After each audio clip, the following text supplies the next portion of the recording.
Баршаңызға қайырлы күн, құрметті көрермендерім. Каналыма қош келдіңіздер. Сіздермен бүгін қазақтың ежелгі ұлттық тағамдарының бірі қарын бүрме дайындаймыз. Кейбір өңірлерде бұжы деп аталатын бұл тағам қалай аталса да өте дәмді әрі ерекше болып шығады. Сондықтан менімен бірге жасап көріңіздер.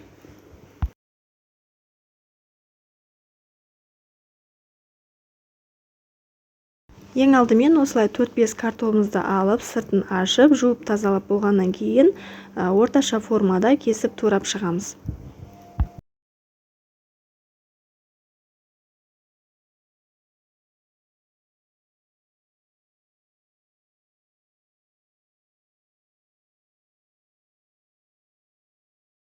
Және бізге бір болгар бұрышы, сәбіз және пияз қажет болады. Оларды да осы видеодағыдай турап шығамыз.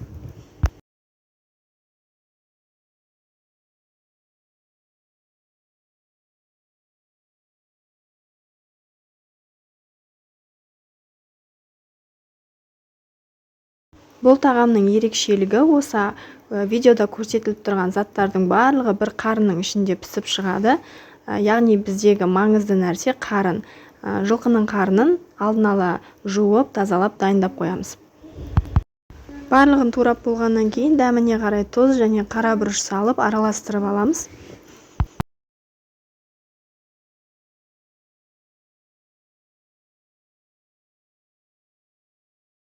Енді қарынға салатын еттерімізді турап шығамыз. Менде осындай сиырдың еті. Барлығын жақсылап, орташа формада турап аламыз.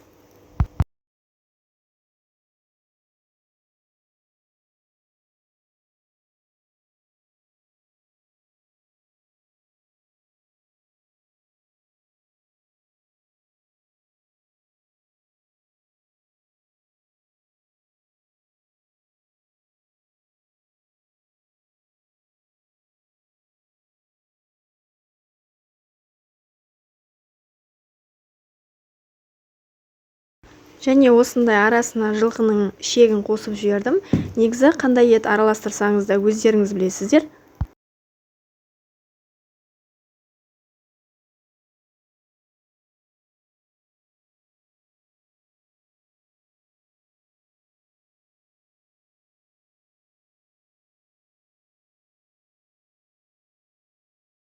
Еттерімізге де осылай тұз бұрышын салып, жақсылап араластырып дәмін кіргізіп аламыз. Енді барлығын қарынға саламыз. Бұл тағамды үй ішіне жасап берсеңіздер де, сыйлы қонаққа ұсынсаңыздар да таңғалмайтыны сөзсіз. Сондықтан сіздерге бір рет жасап көруді ұсынар едім.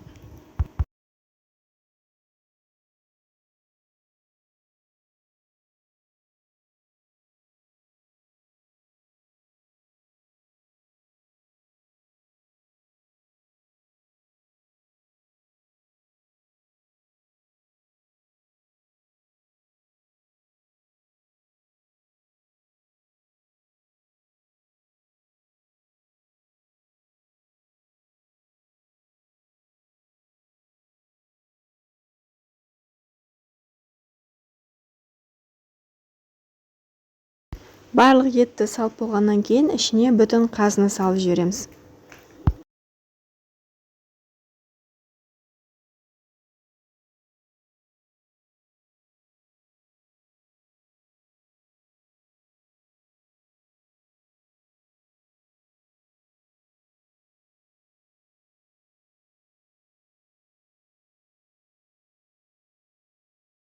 Қарынның аузын тігіп, енді кастрөлімізге салып қайнатып аламыз.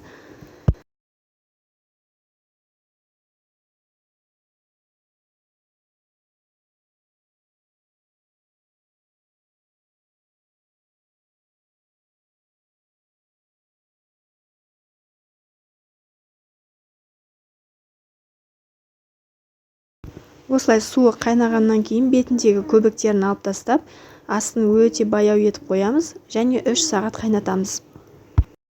Қарын осылай пісіп шыққаннан кейін өте ауыр болады. Сүзіп алғанда абай болыңыздар. Міне біздің қарнымыз 3 сағатта әп-әдемі болып пісіп шығады. Қонақтарға ұсынсаңыздар да өте керемет, ерекше болып шығады. Жасап көріңіздер. Достар, менің каналыма тіркеліп, видеоларыма комментарий қалдыруды ұмытпаңыздар. Сіздермен алдағы уақытта өте ерекше дәмді рецепттермен бөлісетін боламын. Сіздермен бірге болған Әсел. Видеоны соңына дейін қарағандарыңызға рахмет.